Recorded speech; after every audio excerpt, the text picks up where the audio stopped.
There you go. Okay, I'm gonna get back to the shop and get some voices heard.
It's hit, falls here, the rain's back.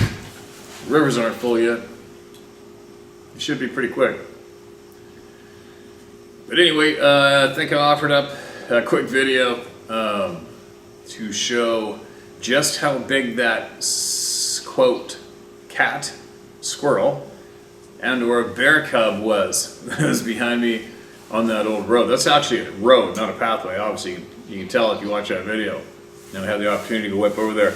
I thought I would, just because it'd be kind of cool, excuse me, and show everybody as well, I guess, what can happen in video recording world, right? If you've never been to somewhere, if you've never been to a place, if you've never, you know, familiar with the camera being used or whatever, and somebody posts up something online with a video or a photograph, believe me, it's unless you are there to witness whatever somebody's videotaping or photographing, it's very hard to make the accurate call, right? Imagine how many people will see something somebody shared online and then try to dictate to them what it actually was or wasn't. It's pretty tough. You got to be there, right? Holds true with a lot of footprints that gets emailed in when it comes to this topic too, right? But anyway, how's that for being interesting? I went back. When did I go back? I'm pretty sure I put the camera within at least 5 feet of where I was filming from the other day, and then I walked 100 paces, and then I stopped, turned around, and then I walked another 50 and turned around, and then I went all the way to 200 paces and turned around. So there you go. That's how far it was. I haven't even seen the video yet. I guess I will before I launch this one. It'd be interesting to see how I compared to that black cat in the background, right?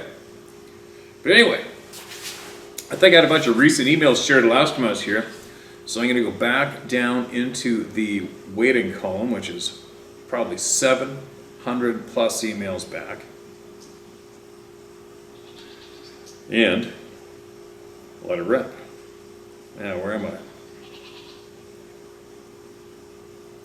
Alright, I haven't a clue what this is, but we're going to mark it as red. Alerting Sasquatch 2, upcoming storms in the world. Hi Steve, I'm a 65-year-old retired woman. Just sitting at home the last 6 months alone all day due to illness. Well, that sucks. I started listening to Mr. Ballin's stories and come across you and David P. This is not a story, but a dream I keep having as the world falls apart, now that I follow your channel. I believe, from what I've heard to date, that our friends in the woods may have a very sensitive or hypersensitive perception or ESP-like abilities. As your channel is so far-reaching, and so many other open-minded channels are too, could we ask all your listeners who are hunters, campers, hikers, anyone who wanders through the forest as they do so to mentally share with our friends about the storms to come. Radiation, fire, humans, and animals flocking to the remote forests, mountains, and deserts? Of course, they may already know, but this probably sounds stupid to you, but if we are someday to be friendly with the Sasquatch, we should start now. Still wrapping my mind around all this info, but it explains a lot. Thank you for letting me share. Alright, that's a little dark. Let's hope that that's not what our existence coming to. But your email's been shared, and I'm sorry you were there all by yourself during your illness. I wish we could have helped then. What else do we got? Hold on a minute. Oh, what's this? Okay, mark this as red. Oops, sorry. Saw, quote, bright white, end quote, when I was shot from Cujo the cop. Holy shit, dude, you were shot? I didn't know that. Hi, Steve. Cujo here. This is a police officer, good man, who's emailed us in the past. I sent 2 other emails that you shared. I don't expect you to share this, but I experienced the white light that was shared in an email you read last night, December 3rd. I'm a retired police officer. I had 23 years on when I retired, 13 doing gang enforcement. In 2006, I was in a fight with a wanted gang member high on meth when he put a 9mm under my chin and fired. No way. I felt no pain initially. I didn't feel anything. What I did experience, like the email you read last night, was the brightest white light I'd ever experienced. Everything else was gone. Like the entire world was replaced by this bright white and no sound. After my recovery, I thought this must have been the muzzle flash. But after putting 2 and 2 together, I think it was something else. Let me explain. My partner and I were wrestling with this guy, trying to get him cuffed, and the next thing I know is I felt something cold under my chin. Holy shit, Cooge.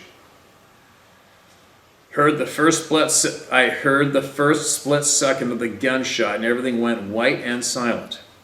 After that, I lost about 20 seconds of time. It seemed like a split second, but my partner said after I got shot, I disengaged, tried to draw my handgun, then put both hands around my neck where I was shot.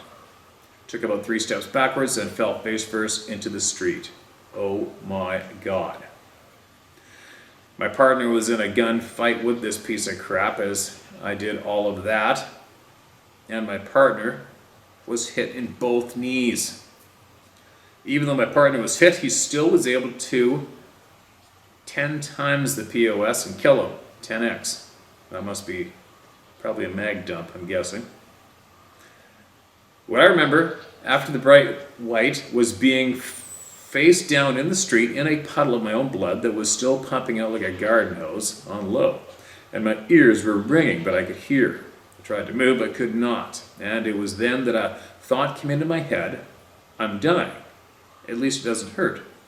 But immediately after that, another thought entered my mind. For years I thought it was my own thought, but it doesn't make sense if it was. My first thought of, I'm dying, was immediately followed by, no you're not. All you have to do is keep pressure on the wound, stay awake, and keep breathing. And that's what I did. Nothing short of a miracle that I survived. I just really want to know what happened during that lost time, and why didn't that bullet keep going up into my brain like it should have? I mean, my doctor told me it was because of my thick and dense jawbone, and thick, dense neck and jaw muscles from years of powerlifting. But I really think it was more than that. It was good ammo, plus P rated, but it was a hollow point. So maybe that had something to do with it. Maybe the bullet didn't have time to get full velocity since it was in contact, since it was a contact wound. A whole lot more to that story, but it doesn't have any beings in it. Don't expect you to share this, and it's fine either way. But if you have any insight on what the white light is, or how I could regain those lost seconds, I'd be in your debt. With much respect, Cujo. Cooge, glad you made it, man. Holy shit! That's just a That's one of the mother of all holy shit stories, right? You know, I don't know. I know a handful of people that are shot. Not in the head, not like that. Well, no, I know a couple guys who get shot in the head, and they're still alive, but not like that. That's interesting. I wonder where that round actually went, because you know as well as I do. You get there's nothing right there. That skips right between your two jaw bones, and there's nothing there in humans or in any other animals. But you weren't supposed to go. You're supposed to be here with us, watching this annoying YouTube channel, obviously. Glad you made it, man. And so now that we shared your email, I'll guarantee you, somebody is going to have some kind of something experience that related to what you just shared, and they are going to mention it in the comment section below this video. I put money on it. And somebody's probably going to as well throw down a YouTube link to some video to help understand what happened. I want to hear what happened. Obviously, I don't have any answers. I have no frickin' clue.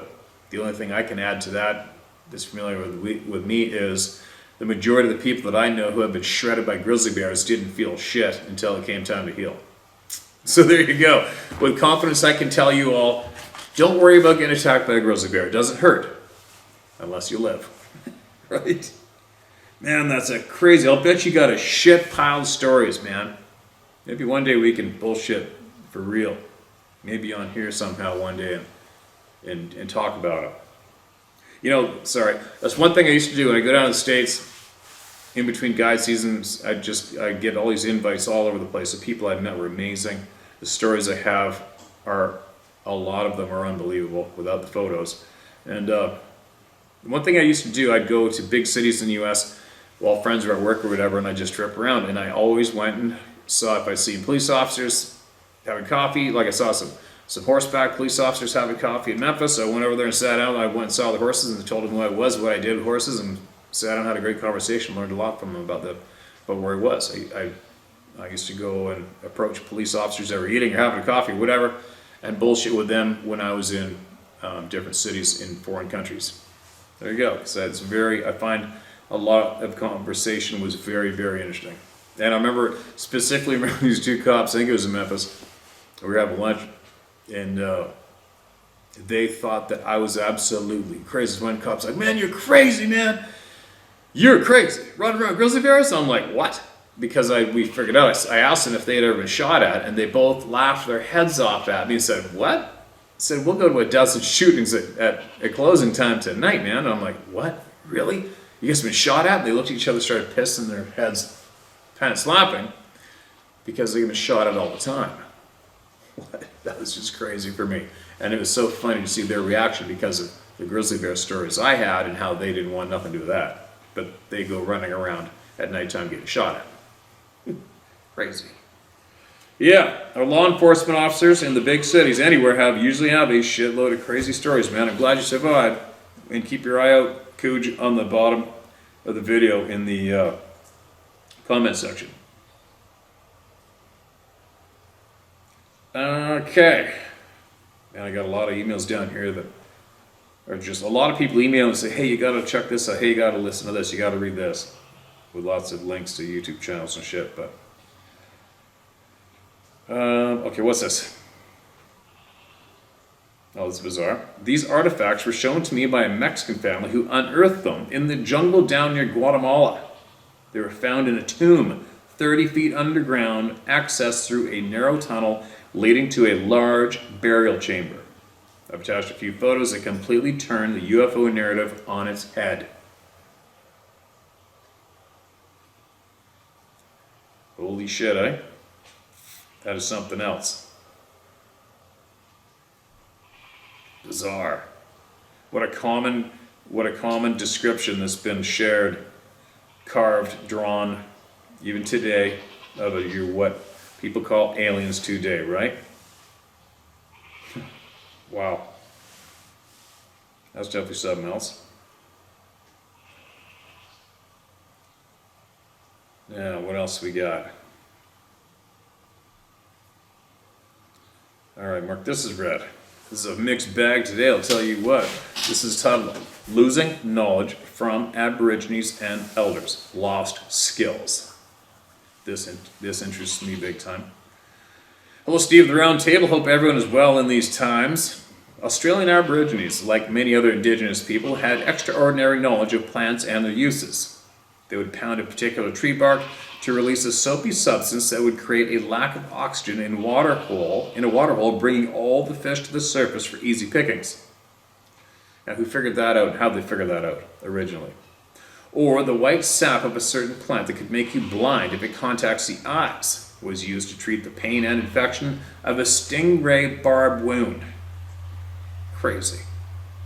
How about a particular deadly berry that had to be dropped in water, and if it floated, it would be ingested to bring on an abortion when in times of extreme survival. Yet, if the berry sinks, it would kill if eaten. Listen to those goats. They're in their pen, and they can hear me, and they're scream bletting, bang, whatever you want to call it. They know how to scream it out when they want you to come and get them. And no, I'm not going to go get them right now. Now, if you just seen your friend drop dead after eating a berry, would you still boil it or see if it floats, just to see what happens? Is this how knowledge was dangerously accumulated? Safe edible plants and fungi may sometimes be discovered by other certain animals eating them, but the knowledge of using plants for medicinal purposes can only come with a ridiculous amount of dangerous and deadly experimentation, or perhaps some kind of inner knowledge. I firmly believe this is a plant, fungi, or seaweed. I firmly believe there is a plant, fungi, or seaweed out there somewhere to prevent or at least cure every natural illness humans may contract. I absolutely agree. This is probably one out there. There is probably one out there, or a good combination for every man-made disease. For every man-made disease too. For the better part, the Western world has been deceived into ridiculing natural Eastern medicines, opting for synthetic substitutes and supplements that are often designed to take more of your hard-earned money and your life. Just as science has replaced alchemy, religion replaced spirituality, kleptocracy replaced democracy, and indoctrination has replaced education. Hear, hear.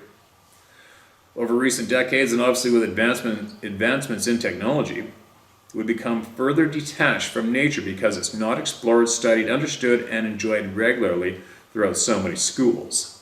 Something as simple as a day's fishing can turn into a far greater acknowledgement and understanding of the weather, tides, moon phase, food chain, the movements and migratory patterns of many creatures, and the role they play in the ecosystem.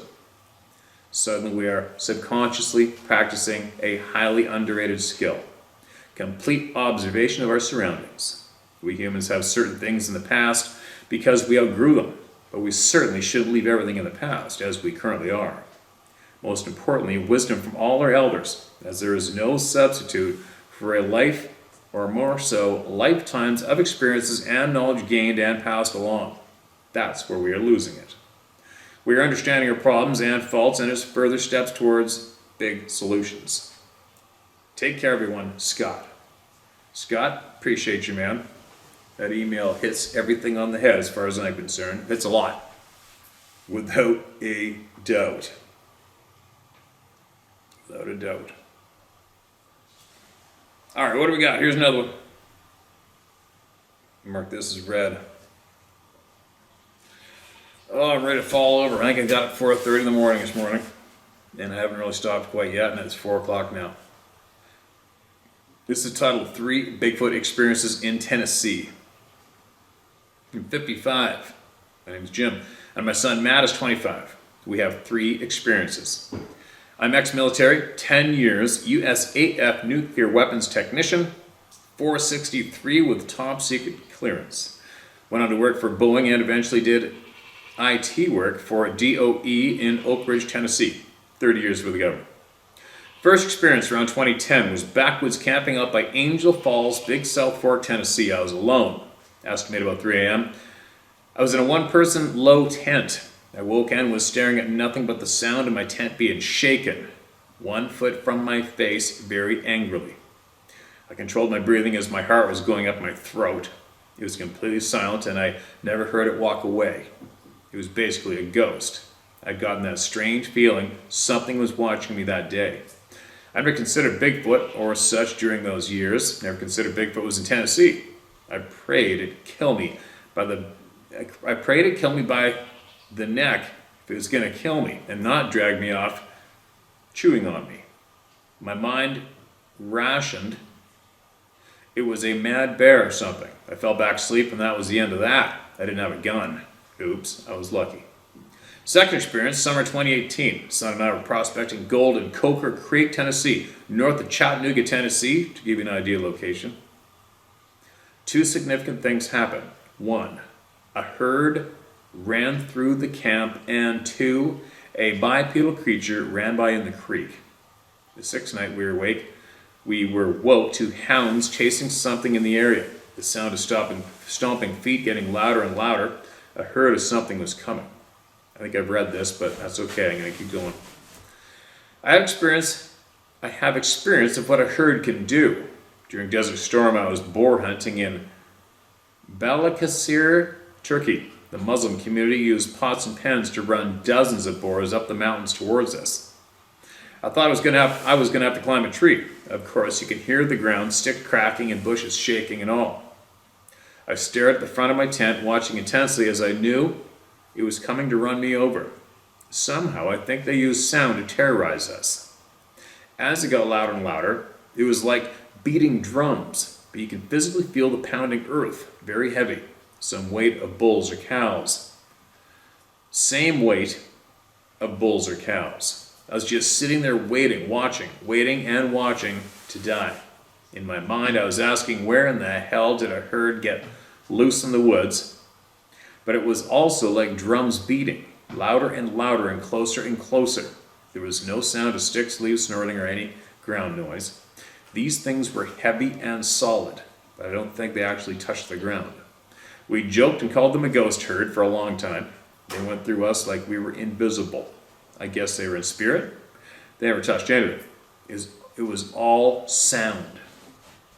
Matt speculates he heard them running individually earlier across the creek and thought they eventually all got into step. He speculates there was about 10 Bigfoot running together. He had heard more than I did. I had to get control of my breathing. Matt was looking out both sides of his trailer and saw nothing. During this time, we were both frozen in fear, shock, and confusion and did not speak. Second part was the bipedal ran past us. Second part was the bipedal ran past us. We were probably 10 feet from the creek. Right after the ghost herd, I heard something running our way. Dutch, Dutch, Dutch, and here it comes. Total time, 2 to 3 minutes. As it got closer, it got louder and so clear. It was not splashing or dredging water. The dogs were quiet at this time. Its stride was perfect and long. It jogged by us and slowly started fading as it ran up the creek. It was amazing because the creek was 3 foot or better in places and it did not slow or miss a step. It was perfect and clearly large steps. It sounded like it was making 5 foot increments or better. This creek is easily up to my knees, and I'm 6 foot, and better at places. We had spent 6 days prospecting this creek. It would have been twice my leg size to do what it did. It was an individual. My son speculates that one time 3 or 4 of them got into sync and also ran by and probably did. They are perfection creatures, high intelligent and so smart. We are just dumbasses compared. At that point, I had to check to see if I was dreaming and confirm the bipedal. I said out my tent window to Matt, "Was that 2 feet?" Matt said, "Yeah." "What about the herd?" I said, "Yeah, I heard that." "That was 2 feet, right?" "Yeah." I was so excited about how clear the bipedal runner was. I'd finally in my life confirmed there are creatures that must be near 10 feet tall making that kind of stride, and it was so smooth. Super, super exciting. Everyone says bear, deer, etc. I knew what I heard, and this was bipedal and strong and a giant. I did not imagine this. This entire event that night went on for an hour or more. At times, dogs ran something up the creek, and you can hear the dogs dredging water. It was very clear. I felt they were playing with the dogs, but occasionally the dogs did get in trouble. The dogs had been chasing things every night that week, and this is the first night they ran it by us. At one point, we heard a dog get kicked and go silent. It had a hoof bark as its air was knocked out. Then the silenced dog, we figured Bigfoot, picked it up and covered its mouth, because we eventually heard it barking at the other end of the creek. There were 3 dogs, and one was the main one because it was much louder, and it was obviously catching up to them at times. This was fascinating as we still sat on our beds, totally in fear and wonder. The next day we investigated and talked to guests at a cabin a few hundred feet away, and they said they came out with guns that night and didn't know what the hell was going on. I did find where the dog and Bigfoot had the little scramble in the grass on a bank by the creek. The dog prints were there, but no other prints, no deer, bear, etc. There were no tracks. It's all done by a ghost. This area of Coker Creek was where Cherokee Indians would camp for the summer, cool in the mountain, teepees as far as you could see. So this place does have supernatural abilities, I guess. So that was a crazy experience. Third experience was July 2021 on the Tennessee-Kentucky border, where we had put out trail cams for a hobby. It had been 3 years since the Coker Creek experience, and we had already relaxed and forgotten what can happen in the woods. I was backwoods camping and had a fire and dinner and went to bed. About 3 a.m. we went up to pee. On the way back in, I seen red eye shine. I did have a red light on. Entering the tent, I joked that something was watching us, and we laughed and went to sleep. I awoke to the top of the trees. Roaring as they were being shaken to hell.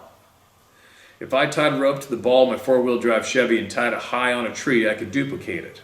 We burn wood for heat, so we live in the country on a farm, and we are not city slickers lost in the woods. We have worked with trees all our lives. It was that powerful, and not something you want to wake up to while sleeping in the woods. I woke Matt and said, "What was that?" And he said, "Take out your earplugs." I said, "I don't want to." Joking, but I really did not want to believe what I was hearing.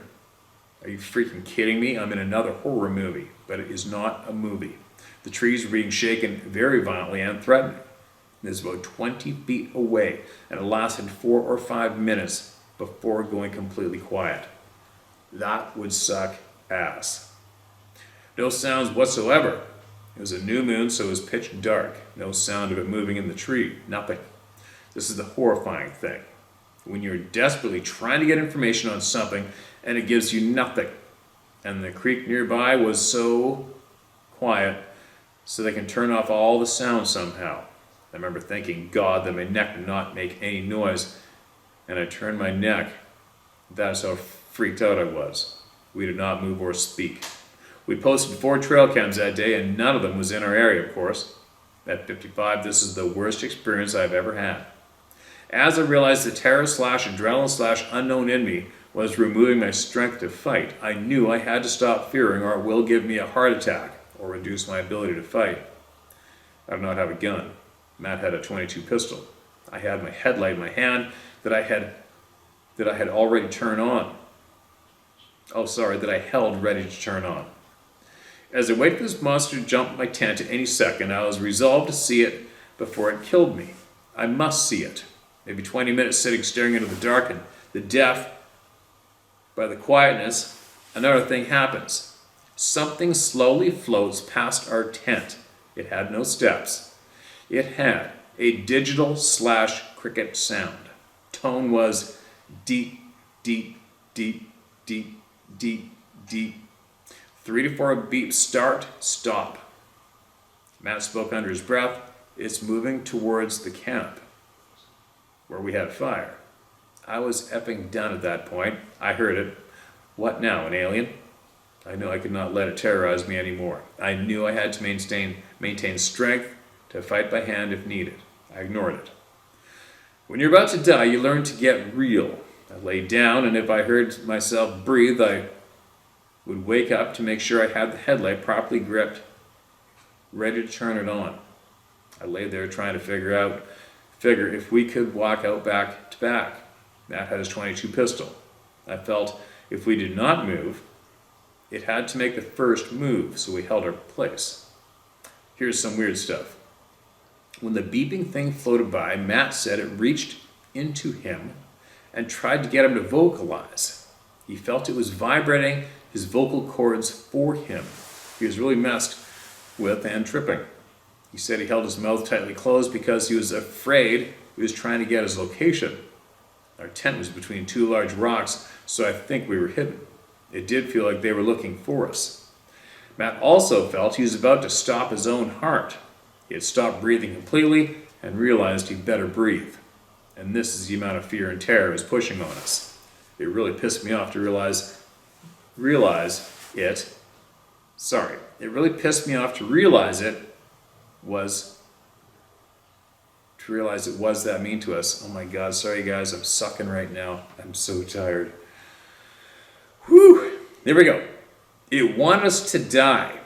So these things are not a joke or some fun hobby. You better be 100% in your spirit and beliefs if you want to go out at night with them.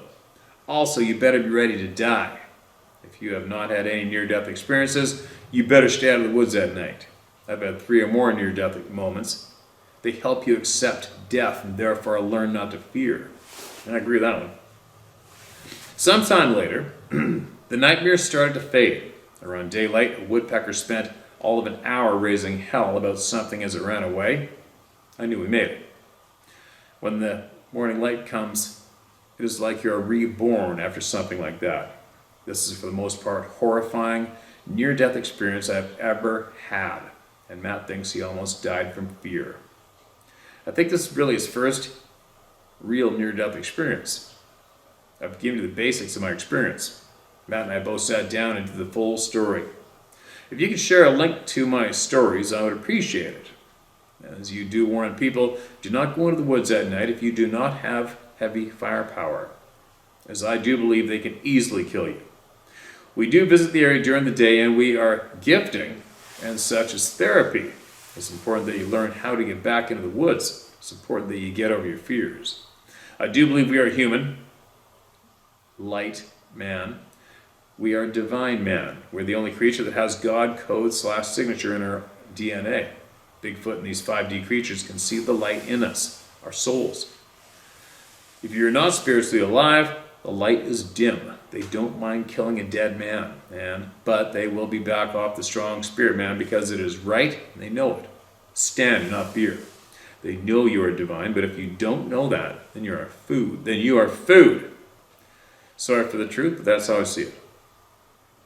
On a side note, when I came back home, my wife said that we were white as a ghost for about 2 days.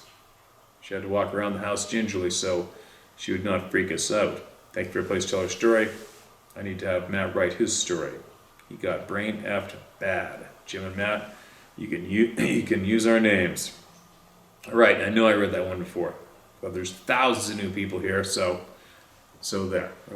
It didn't fall upon wasted deaf ears, right? Terror, terror, terror. No thanks. Can I do another one? This might have to be a short one, you guys. Well, okay, I'm going to do just one more and I'm going to go in. I'm done. This is the first time I sat down in 12 hours. Yeah, one more. Panama experience. Steve, again, I applaud your support of the thousands of good folks sharing their experiences by posting with you. Your common sense approach to the discussion of the Sabbath being is most commendable. Thank you for your kind words, man. It's nothing. There's nothing here without you and others like you, right? Since becoming a member of the Round Table, I have focused on the numerous discussions and especially recordings of the beings' howls/roars that brought up a past experience that I had buried in the back of my mind. Here it goes.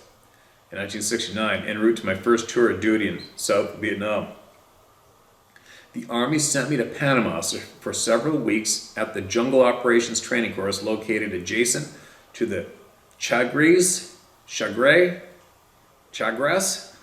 River in Colon Province. That's a different one, Colon Province. So the river's name is capital Chagres. Approximately 53 miles from Panama City, the capital city. One evening after several days of indoctrination before going into the jungle, several of us heard a single roaring screech from the surrounding hills. It was primordial and definitely made our body hairs stand on end. We asked one of our instructors what it was. He replied, "A howler monkey. They're everywhere." We accept his explanation. This past week I googled howler monkeys and learned the following. These primates usually howl/roar in the early morning hours before the sun comes up, alerting others of their presence. They travel in troops. When the other individuals pick up and repeat the calls, we heard a single roar in the evening and then absolute silence. A few days later, we moved into the triple canopy jungle. On one occasion, the individual I was paired with and I hung our jungle hammocks and prepared for sleep. When the sun set and darkness fell like a curtain. It was like being closed in a closet. You couldn't see your hand in front of your face. Around 8 or 9, we heard something walking through the brush, heading towards where we were. My partner whispered, "Do you recon?" There were at least 2 that circled on either side of our hammocks, about 20 to 30 feet from us, before pandering off in the jungle. Neither of us moved except to unsheath our machetes that we had been issued, and I took out my kabar, just in case. K-B-A-R, one word. The army, in their infinite wisdom, had not issued us flashlights. I sure didn't sleep that night.